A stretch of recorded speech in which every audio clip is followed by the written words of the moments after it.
بسم اللہ الرحمن الرحیم۔ شروع کرتا ہوں پاک پروردگار کے نام سے جو دلوں کے راز خوب جانتا ہے۔ اللہ مالک سے دعا ہے کہ اللہ مالک اب سب کو خوش رکھے اور اپنے حفظ و ایمان میں رکھے اور آپ کی نیک خواہشات پوری کرے، آمین۔ اللہ تعالیٰ قرآن کریم میں فرماتا ہے، اے ایمان والو، روزے جس طرح تم سے پہلے لوگوں پر فرض کیے گئے تھے تم پر بھی فرض کر دیے گئے ہیں تاکہ تم پرہیزگار بن جاؤ۔ رمضان کا مہینہ وہ ہے جس میں قرآن مجید نازل کیا گیا، جو لوگوں کے لیے سراسر ہدایت ہے، اور اس میں لوگوں کی صحیح رہنمائی کی باتیں ہیں اور غلط اور صحیح کو الگ الگ کر دینے والی صاف اور واضح باتیں موجود ہیں۔ سو تم میں سے جو کوئی اس مہینے میں موجود ہو وہ اس پورے مہینے کے روزے ضرور رکھے۔ حضرت سلیمان فارسی رضی اللہ تعالیٰ عنہ سے روایت ہے کہ ماہ شعبان کی آخری تاریخ کو رسول صلی اللہ علیہ وسلم نے ہم کو ایک خطبہ دیا۔ اس میں آپ صلی اللہ علیہ وسلم نے فرمایا، اے لوگو، تم پر ایک عظمت اور برکت والا مہینہ سایہ افغن ہو رہا ہے۔ اس مبارک مہینے کی ایک رات شب قدر 1000 مہینوں سے بہتر ہے۔ اس مہینے کے روزے اللہ تعالیٰ نے فرض کیے ہیں اور اس کی راتوں میں بارگاہ خداوندی میں کھڑا ہونا یعنی نماز تراویح پڑھنے کو نفل عبادت مقرر کیا ہے، جس کا بہت بڑا ثواب رکھا ہے۔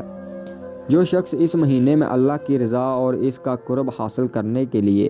کوئی غیر فرض عبادت اللہ کی رضا اور ثواب حاصل کرنے کے لیے افطاری کرائے تو اس کے لیے گناہوں کی مغفرت اور آتش دوزخ سے آزادی کا ذریعہ ہوگا، اور اس کو روزے دار کے برابر ثواب دیا جائے گا، بغیر اس کے کہ روزے دار کے ثواب میں کمی کی جائے۔ آپ صلی اللہ علیہ وسلم سے عرض کیا گیا، یا رسول اللہ صلی اللہ علیہ وسلم، ہم میں سے ہر ایک کو افطار کرانے کا سامان میسر نہیں ہوتا، تو کیا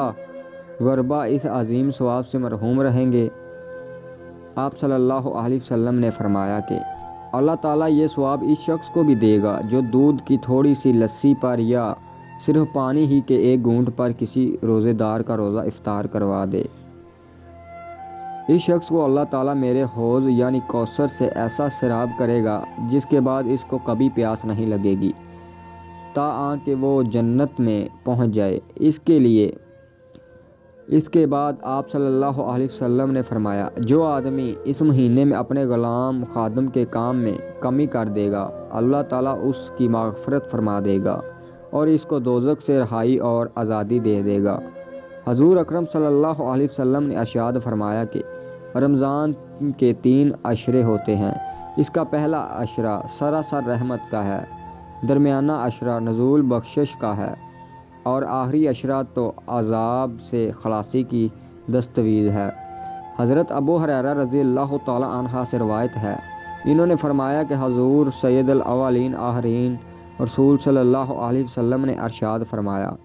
جس شخص نے رمضان کے روزے رکھے حالت ایمان میں اور کیفیت احتساب میں، اس کے لیے اس کے پہلے گناہ معاف کر دیے جائیں گے، اور جو شخص رمضان میں عبادت میں مصروف رہے گا حالت ایمان میں اور کیفیت احتساب کے ساتھ، اس کی پچھلی کوتاہیاں معاف کر دی جائیں گی، اور جس شخص نے حالت ایمان اور کیفیت احتساب کے ساتھ شب قدر میں عبادت کی، اس کی گزری کوتاہیاں بخش دی جائیں گی۔ روزہ ایک ایسی عبادت ہے جس کے بارے میں سرکار دو عالم صلی اللہ علیہ وسلم کا ارشاد مبارک ہے کہ اللہ تعالیٰ فرماتے ہیں، روزہ میرے لیے ہے اور اس کا اجر بھی میں خود ہی دیتا ہوں۔ یعنی یہ اللہ اور اس کے بندے کا براہ راست معاملہ ہے کہ بندہ اللہ تعالیٰ کے حکم کی بجا آوری میں تمام دن کھانے پینے اور نفسانی خواہشات سے رکا رہتا ہے اور اس کے ان آداب کی پوری پابندی کا خیال و احساس رکھتا ہے اور ان پابندیوں کے مطابق اپنے دن رات کو گزارنے کی کوششیں کرتا ہے، تو یقیناً اللہ تعالیٰ اس کا اجر خود ہی عطا فرمائے گا۔ ایک اور حدیث مبارک میں ارشاد فرمایا، روزے آدمی کے لیے ڈال کا کام دیتے ہیں بشرطہ یہ کہ وہ اسے پھاڑ نہ ڈالے۔ حضرت ابو ہریرہ رضی اللہ تعالیٰ عنہ ہے کہ جب یہ ارشاد فرمایا تو عرض کیا گیا، اسے کس کے ساتھ پھاڑا جا سکتا ہے؟ ارشاد فرمایا جھوٹ یا غیبت کے ساتھ، یعنی روزے کی حالت میں جھوٹ، غیبت، گالم گلوچ، لڑائی جھگڑا اور دوسری اس طرح کی بری چیزوں اور بری باتوں سے سختی کے ساتھ منع کی گئی ہیں۔ حدیث مبارک میں ہے کہ جس کسی نے روزے کی حالت میں بری بات کہنا اور اس پر عمل کرنا چھوڑا تو اللہ کو اس کے بھوکا پیاسا رہنے کی کوئی ضرورت نہیں۔ اگر کوئی روزے دار روزہ رکھنے کے بعد فسق و جور، لڑائی جھگڑا، گالم گلوچ، فحش گوئی یا دوسری اس طرح کی باتوں سے نہیں رکتا تو یہ اس کا روزہ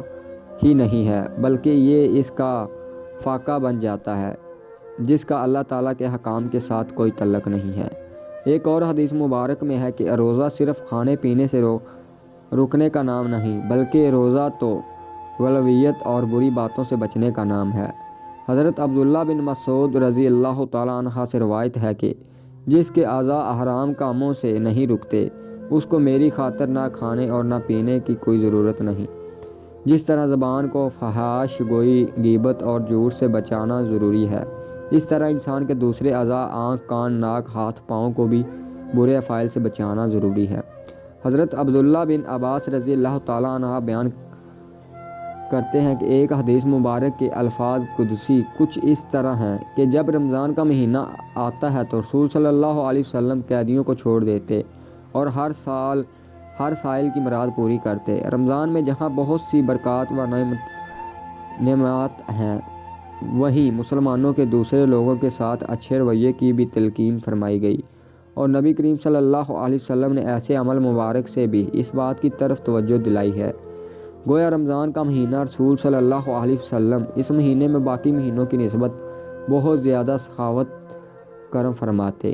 دین اسلام میں مسلمانوں کے لیے ہر موقع کے لیے آسانیاں رکھی گئی ہیں، جیسا قرآن مجید میں ارشاد ہے۔ ترجمہ: اللہ تعالیٰ تمہارے حق میں آسانی چاہتا ہے اور تمہارے حق میں تنگی ہرگز نہیں چاہتا۔ روزے میں کوئی مسافر ہو یا مریض ہو تو اس کے لیے بھی رخصت کی اس طرح اسے اجازت ہے کہ وہ اس حالت میں رمضان کے روزے کی قضا بعد کے دونوں میں ادا کرے۔ اگر کوئی شخص عمر کے اس حصے میں ہے یا مرض کی ایسی حالت میں ہے کہ اس سے سال کے باقی ایام میں کسی بھی وقت روزہ رکھنا ممکن نہیں تو اس کے لیے فدیہ کا حکم ہے۔ ایک اور حدیث مبارک میں رسول صلی اللہ علیہ وسلم نے اس مہینے کو صبر، غمخواری کا مہینہ قرار دیا۔ دینی اصطلاحات میں صبر کے معنی اللہ کی رضا کے لیے اپنے نفس کی خواہشوں کو دبانا اور تلخیوں اور ناگواریوں کو برداشت کرنا ہے، جس سے ان کے غربا مسکین کی ہمدردی کا جذبہ بھی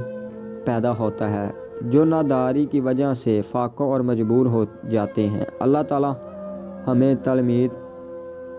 تعلیمات قرآنی سنت نبی صلی اللہ علیہ وسلم پر پورے طریقے سے عمل کرنے کی توفیق عطا فرمائے۔